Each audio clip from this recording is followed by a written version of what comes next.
ஸ்தோத்திரம். இந்த நாள் தேன்துளி நிகழ்ச்சியிலே உங்களை நான் மீண்டும் சந்திப்பதில் அதிக மகிழ்ச்சி அடைகிறேன். இந்த நாளில் கூட கர்த்தர் இன்னொரு வார்த்தையின் மூலமாக, பவுலினுடைய வார்த்தையின் மூலமாக நம்மோட பேச விரும்புகிறார்.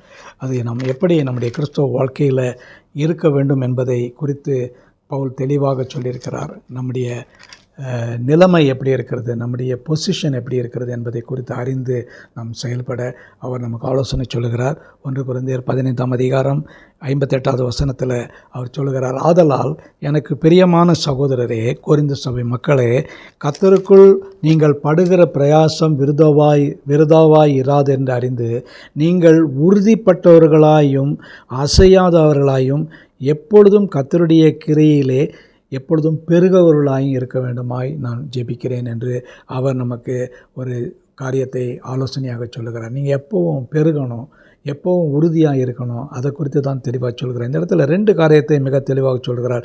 நீங்கள் பிரயாசிக்கப்படுகிறதான பிரயாசங்கள் விருதா அல்ல.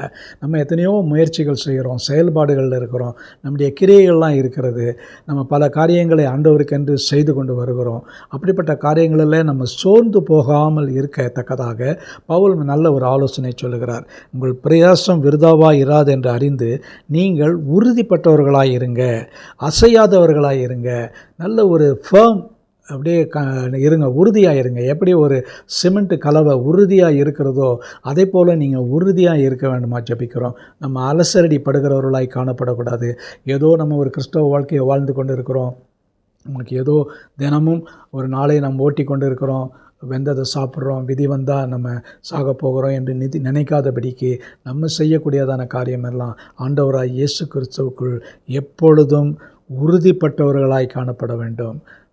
ஒரு நல்ல ஒரு உறுதி நம்முடைய வாழ்க்கையில், ஃபர்ம்னஸ், ஒரு ஸ்டெட்ஃபாஸ்ட்னஸ் இருக்க வேண்டும். அப்படி இருக்கும் பொழுதும் நம்ம அசையாதவர்களாக இருக்கணும். என்ன ஒரு புயல் அடிக்கட்டும், என்ன ஒரு காற்று அடிக்கட்டும், என்ன வெள்ளம் வந்து நம்ம மீது மோதினாலும் கூட நம்ம சந்தர்ப்ப சூழ்நிலையிலே நாம் கலங்காதபடிக்கு ஒரு அசைவில்லாதவர்களாக இருக்க வேணும்.